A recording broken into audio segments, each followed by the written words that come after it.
Well, good morning, everybody. Welcome to the Underhood Show. I got a couple special guests this morning. Imagine that, huh? Special? Special. Yes, very special.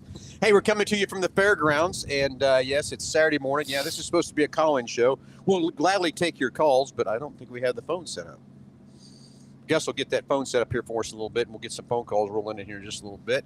Anyway, I got Chris Bragg from, is it Fort Worth? Springtown. Springtown. West of Fort Worth. About 30 minutes.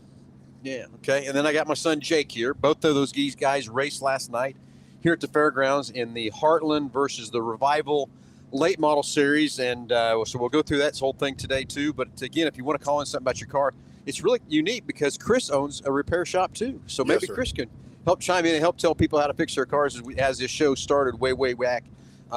Back in 04 is when the show started. So anyway, we'll welcome your calls at 316-462-3673. Well, I'll get that number up there soon. Gus will get the phone up here in just a little bit in case the phone starts ringing here from that part too. So gentlemen, we had what do you want to say how the racing went last night? Ladies first. I think it was all right. We had a little bit of a different track because we had some character. That's what you call that. Character. Everybody's got to have a little character once in a while, right? Yeah. Made some technical racing, I guess you would say, sort of. Yeah, we went through some tires, right? Yeah. Everybody got there. Yeah. You know, this big old track is hard to tame sometimes. I think we had some great IMCA racing and stuff too. This is the first time running a racetrack that I didn't watch that stuff because I was strictly back here in the Team 3J pit and paying attention to what was going on there and that sort of stuff too. But I know we crowned 3 champions last night. I'll have to see who those champions were here from that part too. So what do you think tonight's going to bring it different without just one class? You know, it's a good question. With the rain we got last night, I mean, Chris and I are talking before going to the show here. It looks like we just got a quarter inch, so it's not going to. I don't think it's going to be any heavier on the character than it was last night. Let's put it that way. You know, just one class as well. Hoping to see a couple more cars show up tonight. Should be a quick show. I mean, being done by 9 o'clock is not anything Chris otherwise going to be mad about. I've got a 45-minute drive back to the shop. And Chris, what's your drive home? About 7.5. Good Lord. Is that all? Yeah. Sounds like us driving. That's not too bad. Yeah. I mean, it's always been 8 to 10 almost every weekend this year. Yeah, this late model thing, when we've been racing modified, last 10, 11 years, our big drives were 4, maybe 5 hours. So having this rig and being able to go as far as we have has been a blessing. I mean, we both drove down to Vivian to drive 6 laps in a feature. And to watch it rain. Exactly. Mother Nature has been kind of unique this year in many places. Show up and it rains and go back home. Yeah, we've both done plenty of that this year. I don't know if that rig we've got, Scott Bloomer's old rig, is just a spawn for the rain or something along those lines. But there's been nights where that rain's made it a lot better racetrack too. But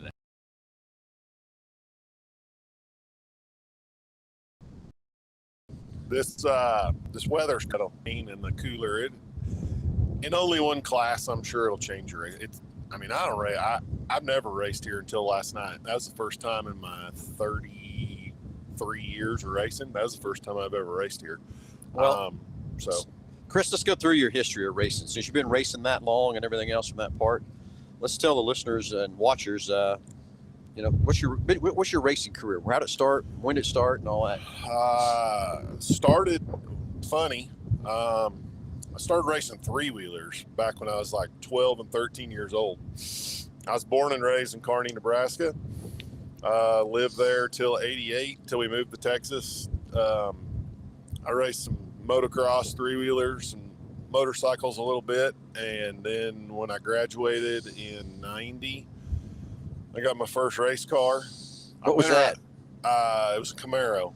Okay. It's about like the old 77, 78 Camaro. They called them a hot stock in Texas. Yeah. They were actually a big deal back then. Looked kind of like a 6-pack. Okay. I mean, the old limited late model, but it was a hot stock. That was NASCAR sanctioned, so it was a Sunbelt region, so it was kind of a big deal down. I mean, because it took in the whole South. We raced them for a couple years, and then the first modified I had, believe it or not, back then I mean, we didn't have any money to race. We were like half the rest of the world, and probably should have been. We were still working all the time, but probably should have worked more and saved our money. But That's no fun, Joe. I bought. Chris. I don't know if you remember, but in the Speedway catalog, Speedway used to sell a modified for, it was either $6.99 or $7.99, and it was all pre-bent and on a pallet. You had to put it together. You had to weld the whole thing together yourself. Okay. Don't remember. Yeah. Okay. I built my first modified myself. I bought that kit from Speedway. Okay. Built me a jig at the straightest 2x6s I could find at the lumber yard. Swear to God, out of a wooden jig, and built that modified. And I won races in it. Well, there you go. Hey. Yeah. So that's how we started. That's how you started. Awesome. Yeah. So how long did you race modifieds? I've raced modifieds since 94. 94. Then when'd you quit racing a modified? I still raced last year. Oh, did you? Yeah, I ran our car last year only 3-4 times. Then we finally got rid of it this spring. It's too much to keep up with both. Well, we figured out after 1 year too. It was too much trying to keep two cars going. And I'm not talented enough to have both driving styles. Like I can drive them both. Yeah. But I need to concentrate on one or the other.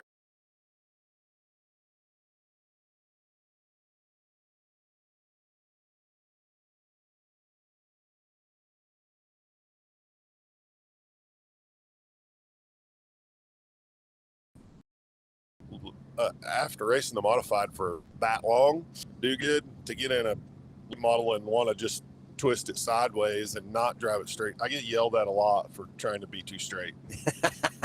Who's yelling at you, Chris? Well, usually my kids calling on the phone yelling at me tell me that's half the problem. Well, that's another thing I wanted to talk about too, because your kid's up and running with the big boys. Let's talk about your kid. Yeah, we're super proud of him, but some days we always say that's whatever. Some days I say I should have took him fishing instead, but he loves racing. He's been racing ever since. I've been dragging him around. I had to change his diapers at the racetrack, and he's worked for some special people. He started out, he went to college, got 2 years, come home, thought he was going to go to work, and he was working for us. Got opportunity, went to Speed Weeks in Florida 1 year, helped Moyer Jr. come home, helped Junior, helped Senior a little. Went to work for Ricky Thornton. Him and Ricky won Ricky's first Lucas race together. That's cool. Didn't know that either. Very good. And then helped Stormy, Johnny Scott. Him and Johnny won a prelim at Eldora together. He works for the 49 now. He has for the last 4 or 5 years, 6 years. They won the Eldora Million. Yeah. So anyway, the 49 car, that's Jonathan Davenport. Yes, sir. He's up there at the top league. He runs both the Lucas and World of Outlaws. He's kind of taking a little bit limited schedule this year, right? Yep. Spending a lot of time with his boy Blaine. Yeah. Blaine's like 14, 13. He's doing a bunch of fishing and that high school fishing deal. Yeah. And I don't blame him. I don't blame. Yeah, I get it. So now, what's that do to your son with that limited schedule? Are you trying to do some other teams or anything? No, just work. They just work in the shop and keep everything. I don't know if you've seen any of the funny jokes or whatever. They call this car, that car, their Eldora car, or this car. Lance owns Ford dealership in Batesville, the team owner. Okay. So they make funny. They've made jokes. They've usually got about 7 late models in the shop. And yeah, I'm sure that's probably true. Yeah. And so they make funny jokes. Sometimes they've made a picture like it looks like they're at the Ford store, but the whole lot's full of late models and every car's for every track. It's a good joke. So he's still got plenty of time, work to do to keep up, even though Jonathan's not running as many classes. Yeah, and he's come home a couple times this year. So me and his mother especially has enjoyed that. Yeah, because she gets to see him once in a while. Yeah. So how many kids do you have? I didn't know. Just 2. Just 2. So what, your other son, daughter? Son. What's he doing? He lives in Colorado. Yeah. And enjoys life and has the easy route. Works does landscaping and sprinklers and lives back in the mountains. Yeah. Goes snow skiing and snowboarding. He raced. And one races when he was younger, and he just all have our different things we love to do and everything else too from that Yep. part. So anyway, we raced up at La Crosse in Stockton last week together. yes, sir. And then Derek, your crew chief, decided to stay in Wichita with us. We had a great week with him. Yeah, y'all took care of him. Yeah, well, it was a learning experience for us too, because we're just new into this late model business. How many years you been in the late model now? Since 21. 21. So you got a lot more time and experience and stuff with these. And just to have those two cars together, even though they're competitors' cars from back and forth, comparing things and stuff, but how each other maintains their cars and what you do to different things, and picking up a couple tools from you that you had, it was pretty neat and stuff. It's fun for that part. We learned a lot this week of having everybody there together and stuff too. Well, we appreciate it a whole bunch because it saved us a whole bunch of money on diesel driving back and forth, and it's nice not having to run the rig up and down the road. Oh yeah, we know how expensive to run those things up and down the road. But that's one thing about to me, the racing community is we all will pitch in and try to help each other. I mean, it's just like last night, Chris. You went out and bought a whole bunch of pizza for everybody, stood around. We had 3 or 4 teams standing there, having a good time and everything else too. That's the best part of the whole deal. And I'm getting older. What else am I gonna? I don't have any friends anywhere else. I quit and stay home. I'm gonna sit at home. Have to hang out with myself. For real, all my friends are at the racetrack. Yep. I've raced when me and Tyler used to come to Kansas and Nebraska, clear back when Tyler was 5 and 6 years.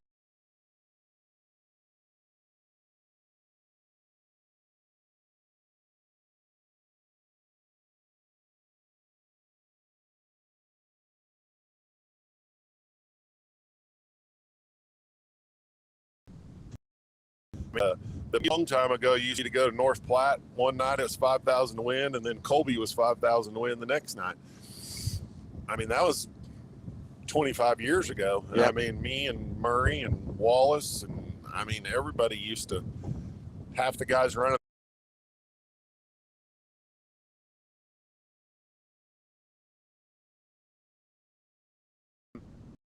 Friends, I didn't sit around and get to sit around everybody and hang out with everybody after the races. That's just as important as having a good night in the race car. Well, that's me too. That's what I love about racing these late, especially a 2-night show. I don't like to move track to track. I like being in one place. But that Friday night after you're done racing, everybody's got their cars up here. Everybody's talking about what's going on, and the camaraderie through that.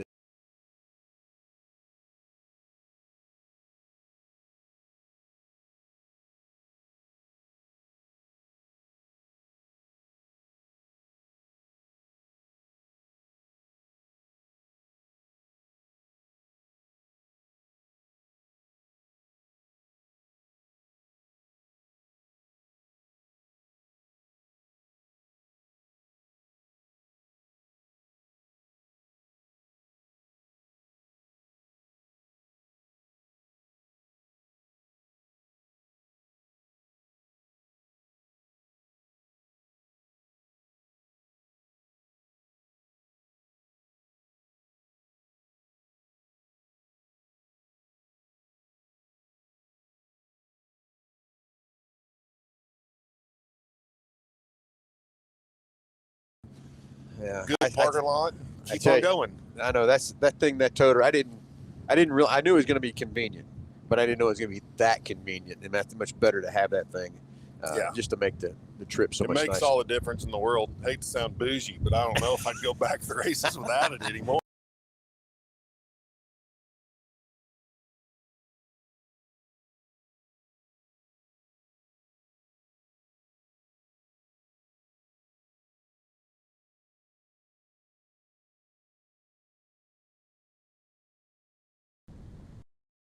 We had nights at Boone where we'd hot.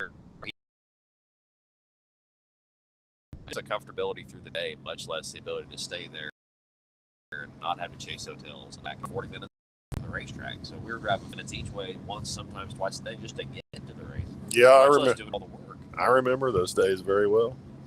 I think the first year I ever went to Boone, we slept in the trailer and used the shower room, like up in the neck on a bed mattress. But yeah, there's people doing that out there too. I will tell you that. Yep. Well, anyway, so Jake, you guys kind of a lot in common. Race the modified. Now you're in the late model and stuff. And I'll say it's last night when we were out there running, I missed it. That part. But then all I do is look back over and see that super late model sitting there. Okay, we're okay. 100%. I will tell you, I mean, having this track here for this is our third season out here, right? Yeah. I will say the biggest thing for me, growing up through this deal, because I won my second race I ever won here.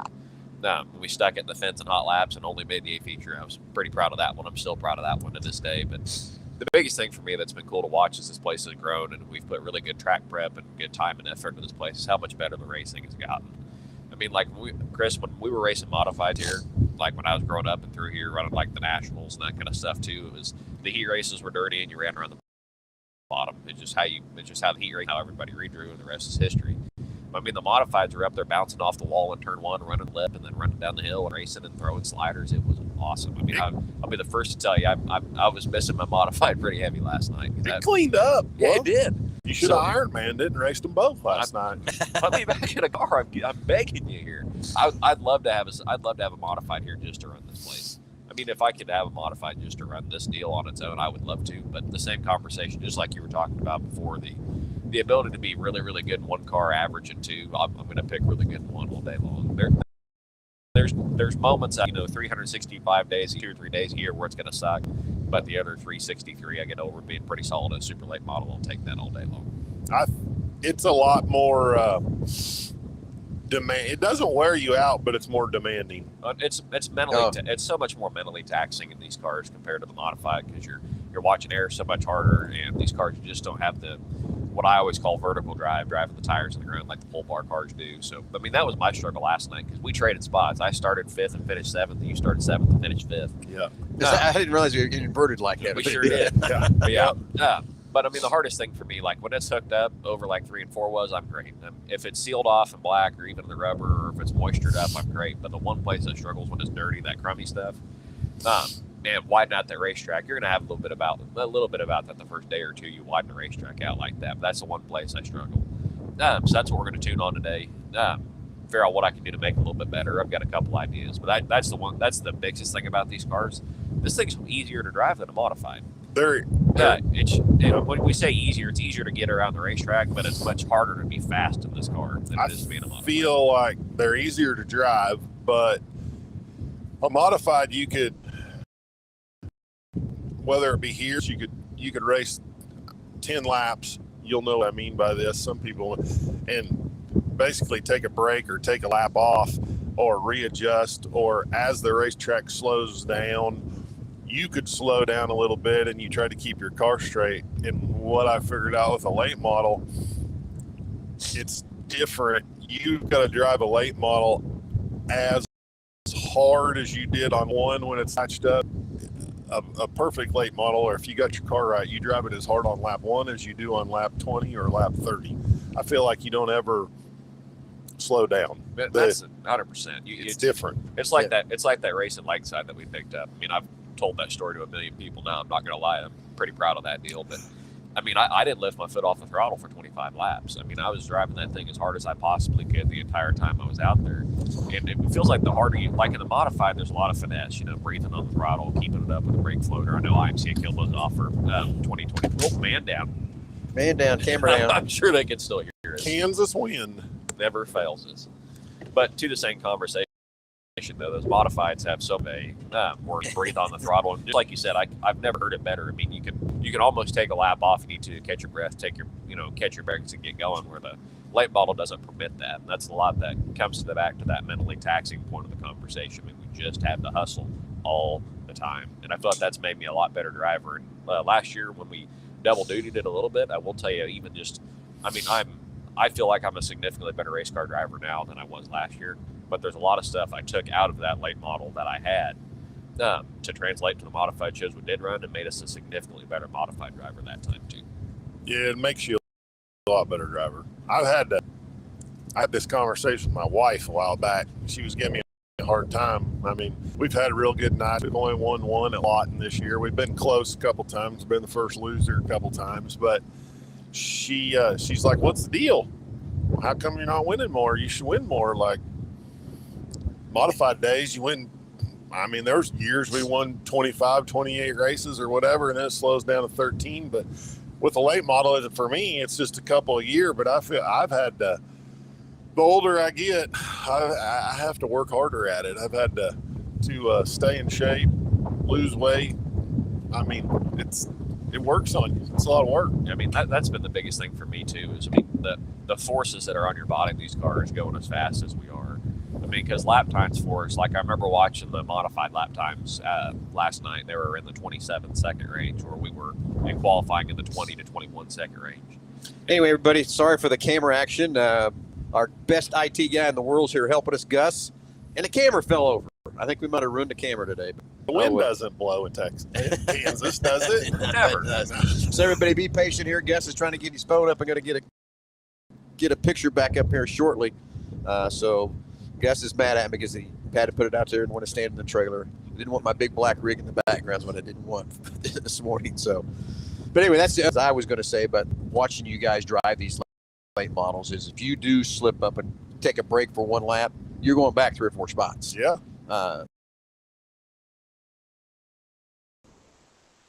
Together as far as per second laps around here, how 100%. Versus the modifieds, and different thing. Like you said, you could take a break in a modified, or you could make a mistake in a modified and probably catch back up. But in these cars, you go backwards a couple spots, like you found out last night. You got back a couple spots, you're just not going to get them back unless something happens. I mean, you just got to. I felt like I was doing something right last night when I drove by Jake. Yeah, you definitely were. I felt like a fool. You got a pretty good. He was telling me where I was going to go, where I wasn't going to go in the heat race, and just telling me what the racetrack does. And then in the feature, we were talking about it for a minute before I thought, I must be doing this right. I'm driving by Jake. Hey, I'm mad at you for it. That was, I mean, you cleared me fair and square. I was not very good in 1 and 2 last night.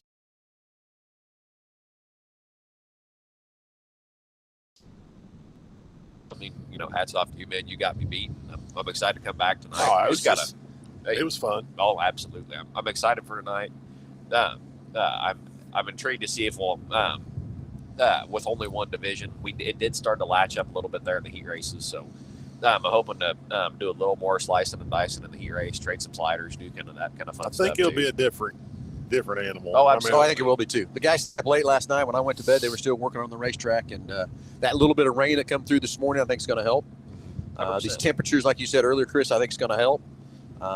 It's going to help me. Yeah, no kidding.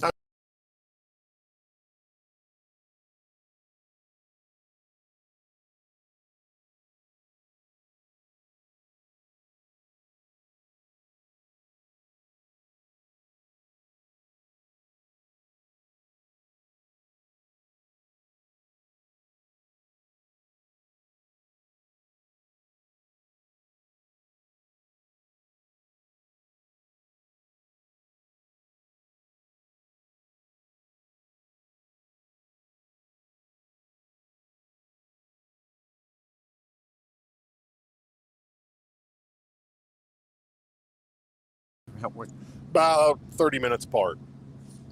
30 minutes apart. Yep. And how long you had those repair shops? What's a little history of that? That was 30. So when we moved to Texas, why did you move to Texas? My dad was a regional manager for Goodyear. Oh, okay. So he ran the Goodyear store in Kearney, Nebraska for a long time. It used to be a company-owned store, small farm store.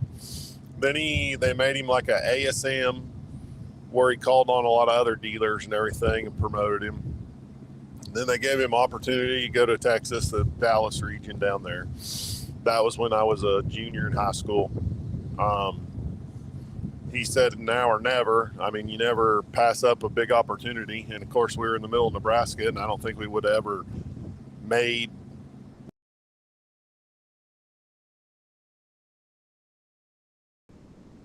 So he was a regional manager down there, built a lot of new stores for Goodyear. Did that for 7 to 10 years or whatever it was, 7 years. And then he retired early. Yep. We bought one of the stores, the first one in Weatherford. And then a year later, we built a brand new one in Springtown. Gotcha. So Awesome. Good for you guys. Huh? Good for you guys. That's Yeah, awesome. it was I don't know. It's been a long experience, Yeah, but it's been a exactly. lot of fun. Yeah. So anyway, Derek got the tour of our place while he was there. Of course, he's been here several times getting stuff for you and stuff. So the next time we're that close to you somewhere when we're racing, I want to come by and see your shops. And, Yeah, I wanted to get up here.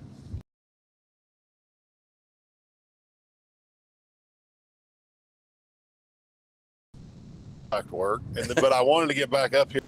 I get it. And I can tell you, every time I go somewhere to another shop or something like that, I pick up something from somebody. That's why I want to go. 100%. Every time you go through, I mean, you always learn something. Yeah, pick up something from somebody, and Yep. whether it's just a little piece of something or whatever, if it makes something any better from that part. Yep. And that's what I say with Derek and Nick this whole week. I mean, those guys were together back there in that shop and tearing them cars apart, and maintenance them up, and we learned stuff back and forth. And this again, back to that camaraderie and stuff. 100%. It's a lot of fun. A lot of fun stuff too. So. Anyway, gentlemen, we got another night of racing out here. I hope it's going to be much better. I think it will be much better. I don't know we're going to get any more cars, though, Jake. I hope we do. We got a good car count. I wanted to hit 30. We got 28, I believe. So I'm hoping to see Who? Braxton and Josh. Yep, Josh Leonard's? Leonard. Yep. So Okay, I'd love so to see maybe them we'll here. get to 30. I'd love to Of see. course, I think we lost a couple last night, too. Yeah, so we lost a few. There's a couple broken motors. Yeah. So maybe getting to that point in the season, good maintenance is everything, but we can't predict everything. But just happen to have everybody show up that we did. Can't wait to see who's going to be here tonight too. yeah. So anyway.